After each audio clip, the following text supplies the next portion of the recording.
ایک شخص خدا کو نہیں مانتا تھا. وہ کہتا تھا کہ میں اللہ کو نہیں مانتا. وہ کہتا تھا کہ دنیا میں جو نظام چل رہا ہے وہ انسانوں کی وجہ سے چل رہا ہے, اللہ کی وجہ سے نہیں چل رہا. دنیا میں جو ترقی کا کام ہو رہا ہے وہ انسانوں کی وجہ سے ہو رہا ہے, اللہ کی وجہ سے نہیں ہو رہا. تو وہ شخص امام ابو حنیفہ رحمۃ اللہ علیہ کے پاس آیا اور کہا کہ حضرت میں اللہ کو نہیں مانتا, اس بات پر میرے ساتھ مناظرہ کرو.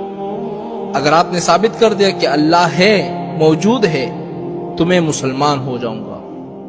تو انہوں نے ٹائم رکھا کہ کل 10 بجے ہمارا اس بات پر مناظرہ ہوگا. تو امام ابو حنیفہ رحمۃ اللہ علیہ نے کہا ٹھیک ہے.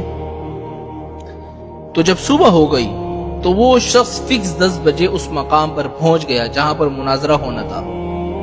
لیکن امام ابو حنیفہ رحمۃ اللہ علیہ نے آنے میں تھوڑی سی دیر کر دی. مثال کے طور پر 10 بجے پہنچنا تھا, وہ امام ابو حنیفہ رحمۃ اللہ علیہ 12 بجے پہنچے جان بوجھ کر. تو وہ شخص نعرے بازیاں لگانے لگا کہ دیکھو جس کو تم نے اپنا امام بنایا ہوا ہے وہ تو میرے ڈر کے مارے بھاگ گیا, ابھی تک نہیں آیا مناظرے کے لیے. تو تھوڑی دیر کے بعد امام ابو حنیفہ رحمۃ اللہ علیہ پہنچ گئے. تو اس شخص نے کہا کہ امام صاحب آپ اتنے لیٹ کیوں ہو گئے؟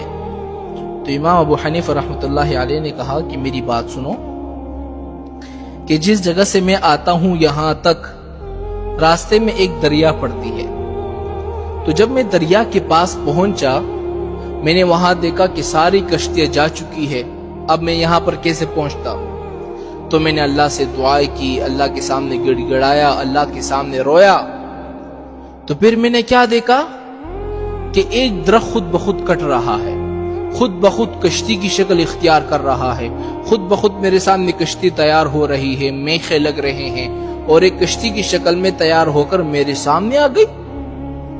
تو میں اس میں بیٹھ کر پھر یہاں پہنچ گیا.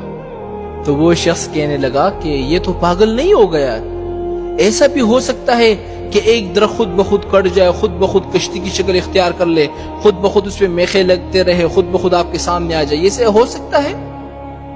تو امام ابو حنیفہ رحمۃ اللہ علیہ نے فرمایا کہ جب یہ چیز نہیں ہو سکتی تو مجھے یہ بتاؤ کہ دنیا کا نظام کیا خود بخود چل پڑا؟ اس کو بھی بنانے والا کوئی ہے نا. تو وہ شخص بالکل لاجواب ہو گیا, چپ ہو گیا. تو شخص نے کہا کہ امام صاحب چلو میں آپ کی یہ بات مان لیتا ہوں, مجھے یہ بتاؤ کہ اللہ اس وقت کہاں پر ہے؟ تو امام ابو حنیفہ رحمۃ اللہ علیہ نے فرمایا ٹھیک ہے میں بات کو ثابت کرتا ہوں کہ اللہ اس وقت کہاں پر ہے, میں بتاتا ہوں. آپ نے فرمایا کہ ایک دودھ کا کٹورا منگواؤ. دودھ کا کٹورا منگوایا گیا. تو امام صاحب نے فرمایا کہ اس دودھ کے اندر آپ کو مکھن نظر آ رہا ہے؟ مکھن؟ تو اس نے کہا کہ امام صاحب مکھن تو نظر نہیں آ رہا, البتہ اگر ہم اس کو تیار کریں گے, اس کو بروئیں گے, پھر اس سے مکھن نکلے گا. امام صاحب نے کہا نہیں مجھے مکھن دکھاؤ, اس دودھ کے اندر مکھن ہے کہاں پر؟ تو شخص نے کہا کہ مکھن تو ہے نہیں, لیکن جب اس کو تیار کیا جائے گا تب مکھن نکلے گا.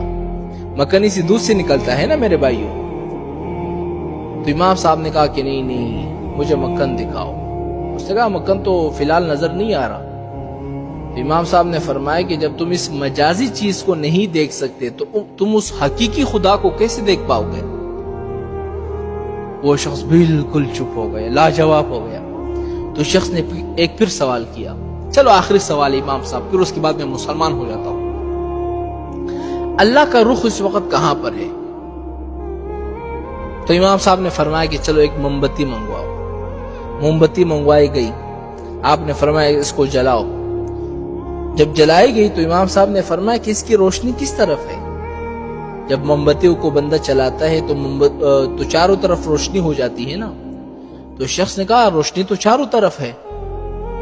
تو امام صاحب نے فرمایا کہ اسی طرح بس اللہ بھی ہر جگہ موجود ہے, ہر جگہ دیکھ رہا ہے.